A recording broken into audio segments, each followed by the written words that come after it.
Hello friends, welcome to Sunwin kitchen. இன்றைக்கி நம்ம கிச்சனில் தீபாவளி ஸ்பெஷலாக கடைகளில் கிடைக்கிற மாதிரி அதே டேஸ்ட்டில் சாஃப்டான லட்டு தான் எப்படி செய்யலாம் அப்படின்றத வாங்க பார்க்கலாம். இப்போ ஒரு மிக்சிங் பவுலில் 2 கப் அளவுக்கு கடலை மாவு எடுத்திருக்கேன். இதில் கொஞ்சம் ஃபுட் கலர் சேர்த்து நல்லா ஒரு டைம் இந்த மாதிரி மிக்ஸ் பண்ணி விட்டுக்கோங்க. இதில் இப்போ நம்ம கொஞ்சம் கொஞ்சமாக தண்ணி சேர்த்து நல்லா மிக்ஸ் பண்ணிக்கலாம். நான் கடலை மாவு அளந்த அதே கப்பால் 1.25 கப் அளவுக்கு தண்ணி சேர்த்துருக்கேன் மொத்தமாக. இப்போ 1 கப் சேர்த்தாச்சு, இப்போ கொஞ்சம் சேர்த்துருக்கேன் பாருங்கள்.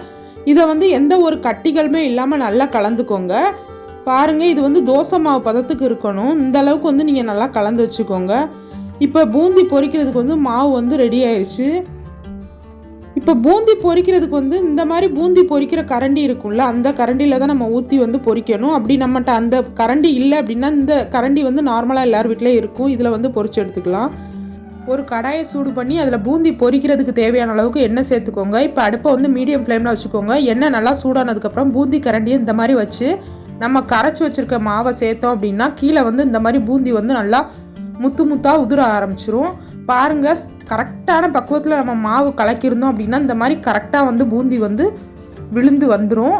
கரெக்டாக நம்ம பூந்தி ஊற்றின உடனே மேலாக்க எலும்பி வரும். பாருங்கள், இந்த மாதிரி இப்போ லைட்டாக வெந்தாலே போதும். இது ரொம்ப கிறிஸ்பியாக வேக வைக்க வேண்டாம். ஏன்னா பூந்தி பண்ணும்போது தான் நல்லா கிறிஸ்பியாக வேக வைக்கணும். லட்டுக்கு கொஞ்சம் சாஃப்டாக வெந்தாலே போதும். இந்த மாதிரி ஒரு டைம் நல்லா மிக்ஸ் பண்ணிவிட்டு இதை ஒரு 2 நிமிஷம் மட்டும் வேக வச்சுக்கோங்க. இப்போ வெந்துருச்சு. வெந்ததுக்கப்புறம் இதை நம்ம நல்லா எண்ணெயெல்லாம் வடிச்சிட்டு தனியாக எடுத்துடலாம். பாருங்கள், இந்த மாதிரி எல்லா இதையுமே நம்ம எண்ணெயெல்லாம் வடிச்சிட்டு எடுத்துட்டு மீதி இருக்கிற மாவுலையும் இதே மாதிரி நீங்கள் பூந்தி போட்டு எடுத்து வச்சுக்கோங்க. நான் எல்லா மாவுலையுமே இந்த மாதிரி பூந்தி பொரிச்சு வச்சுருக்கேன்.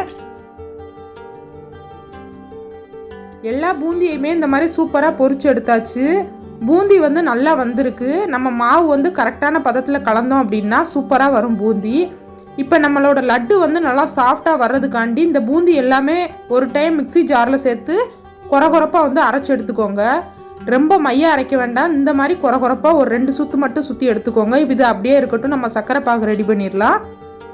ஒரு கடாயில் நம்ம கடலை மாவு எந்த கப்பால் அளந்தோமோ அதே கப்பால் 2 கப் அளவுக்கு சீனி சேர்த்துக்கோங்க. 1 கப் தண்ணி சேர்த்துக்கோங்க. இப்போ சீனி நல்லா கரையிற அளவுக்கு இதை கொதிக்க வச்சுருங்க. கொதிக்க வச்சுட்டு இது நம்ம ஒரு கம்பிப்பதம் வரணும். அந்த அளவுக்கு இதை கொதிக்க வச்சு எடுத்துக்கணும்.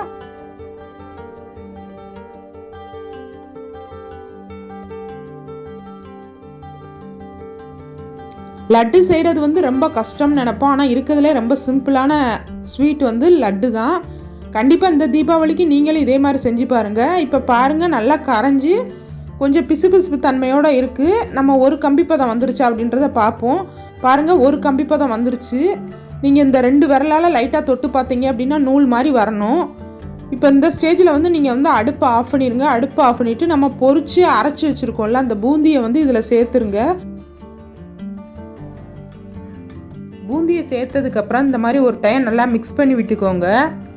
எப்பயுமே நம்ம வீட்டில் லட்டு செய்யும்போது பொரிச்ச பூந்தியை அப்படியே போடாமல் இந்த மாதிரி மிக்சியில் லைட்டாக கொரகொரப்பாக அரைச்சி சேர்த்திங்க அப்படின்னா லட்டு நல்லா சாஃப்டாக இருக்கும். டேஸ்ட்டும் நல்லாயிருக்கும்.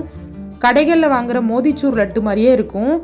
இப்போ நல்லா மிக்ஸ் பண்ணியாச்சு. இதை ஒரு மூடி போட்டு 20 நிமிஷம் அப்படியே வச்சுருங்க. 20 நிமிஷம் கழித்து ஓப்பன் பண்ணி பார்த்தோம் அப்படின்னா நல்லா செட்டாக இருக்கும்.